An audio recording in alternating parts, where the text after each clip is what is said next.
Hi Mel, how are you? Hi, good. How are you? Happy New Year. Happy New Year to you too. How are things with you? Things are going pretty well. Mm. Well, are they going well? I don't know. I'm in Vancouver, so it's really dark here. It's really rainy, but just trying to get through it. I mean, there's brighter days ahead now. We're out of the darkest times and heading towards the light. So no, it's good. And yeah, sorry to talk about the weather, but I feel like that's all we talk about when we're in Vancouver. Yeah, I've heard someone did say that in Canada you hibernate for 6 months and then the last 6 months of the year you just go out and party and enjoy the good weather. So yeah, maybe you'll have to come to Greece one day, and we can work together here where there's plenty of sun. More than welcome to. I would absolutely love that. And how are you doing? How's Greece? It's good. It's good. Sunny as usual. I think winter is super mild here, and I'm just feeling really good about 2023. I know it's a little bit of a weird time right now for some of us, but hopefully, like you said, we'll see the light at the end of the tunnel and come out stronger. Agreed. Agreed. I'm feeling the exact same way. Cool. So, as part of this conversation, I would like to just say that it has been such a pleasure working with you, Mel, and the Oyster team for the past 6 months or so. I think we worked a lot over the summer on producing our joint content sort of product brand collaboration.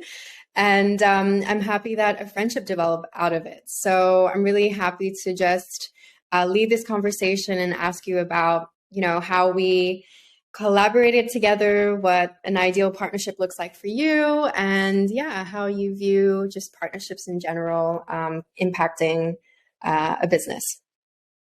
Yeah, sure.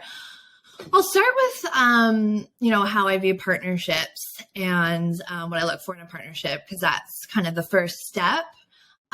So here at Oyster, we are super mission driven. The reason why we started was to help the individuals in emerging markets find really amazing work opportunities. And so, first and foremost, what I look for in a partnership is a company that aligns with our mission and really trying to strive to enable the remote worker to find an amazing opportunity. So that's kind of where UpStack comes in. We really loved everything that you all do. We heard amazing things about Yossi. We really loved everything that he does. He has some really valuable pieces and just insights that he shares with your audience. And so that's really why we decided to reach out to UpStack. Um, there's also the piece where we want to make sure that we're not only providing value to Oyster's brand, but also to our audience. And so we wanted to also find partners that align with what we're doing. And a lot of that is, helping to provide employment anywhere in the world. So yeah, we chose UpStack as it's, a staff augmentation company that enables remote work. So it's kind of more of that cyclical partnership approach. There's revenue attached to it. Yeah, like I said, not only do we want to provide value to our brand, but we also want to provide value to our company. We want to make sure that we're also, viewing partnerships as revenue generating. And so that's where UpStack comes in. Just to expand on that point, Mel, you mentioned that the partnership works well in terms of Oyster provides the global employment platform where companies of all sizes can hire globally and enable that remote working culture and lifestyle that a lot of people want these days. I think it's a super trendy thing. And, I think everyone should do it or have the option to at least. And then UpStack comes in within that partnership narrative in terms of providing the talent for those companies looking to hire globally as well, right? So if there's an ad hoc project, if there's, software that a business wants to, or an engineering manager wants to work on and build upon, then UpStack sort of comes in and provides that extra resource. So I think yeah, go ahead. No, I was going to just say, absolutely, you nailed it. And that's exactly why we reached out to you and why this partnership has been really, really a great way for us to expand our audience, expand your audience, and really just enable the HR leader to do their job better and to find really amazing global talent.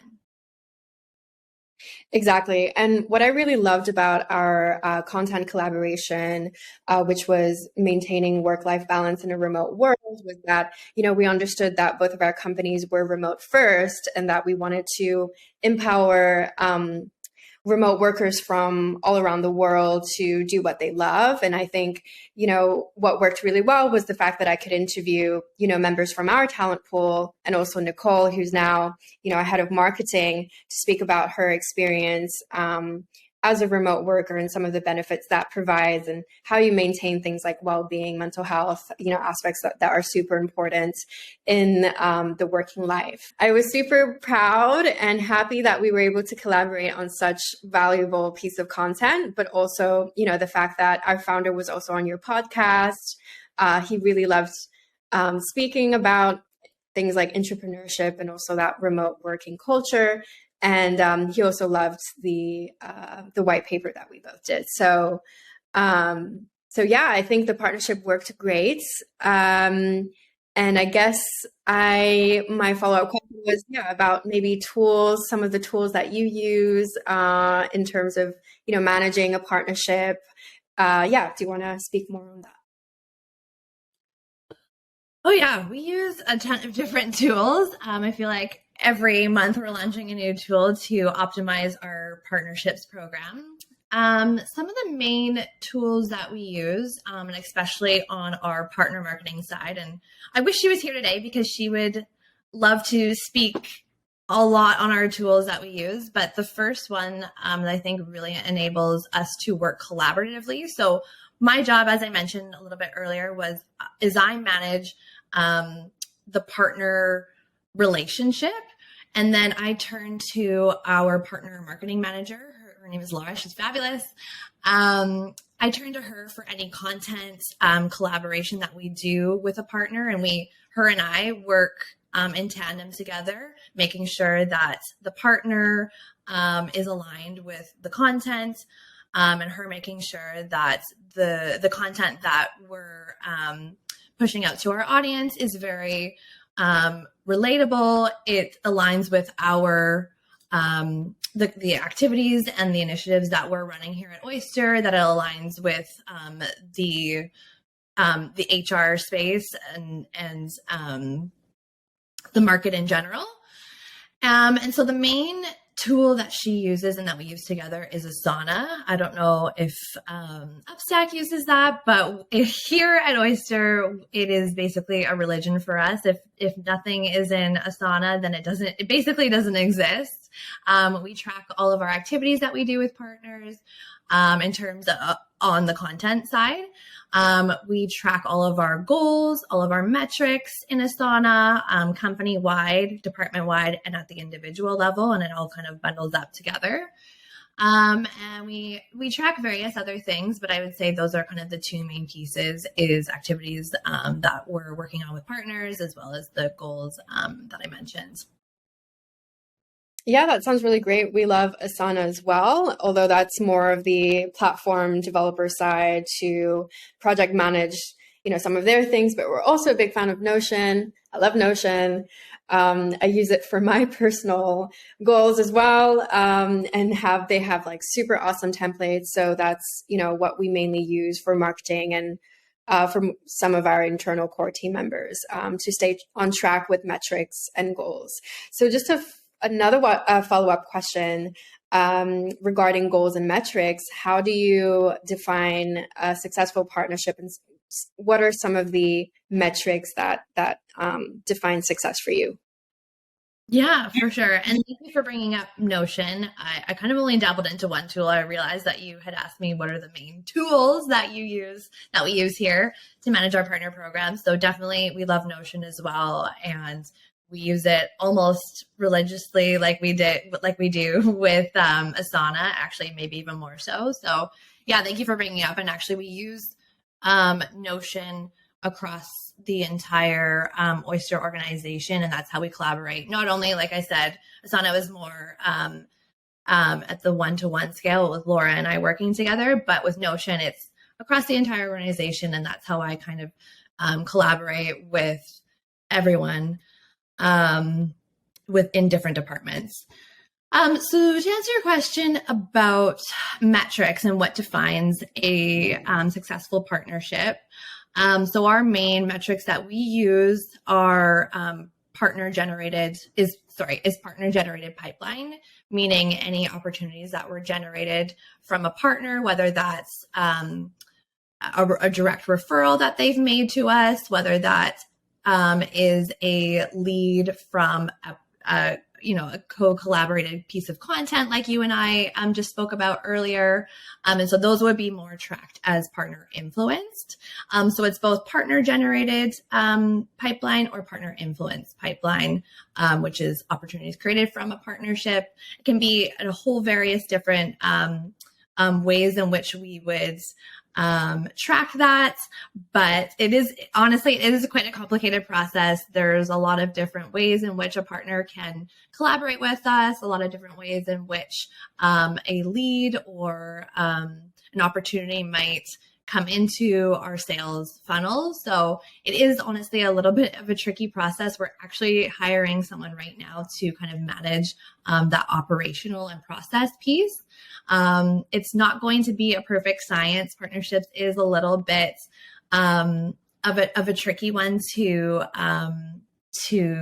measure and to track, but we're definitely getting there. We are a newer company. We've only been around for just under 3 or just around 3 years now. So we're still trying to perfect the way that we analyze and track everything, especially at the partnership level. But we're definitely getting there, and we're seeing some great results and a lot of ways in which we, measure success and, prepare for, whether or not we need to pivot on a partnership, or whether or not we need to hone in on a particular partner segment is definitely measured through all of the analytics and reporting that we're doing from our partner related activities.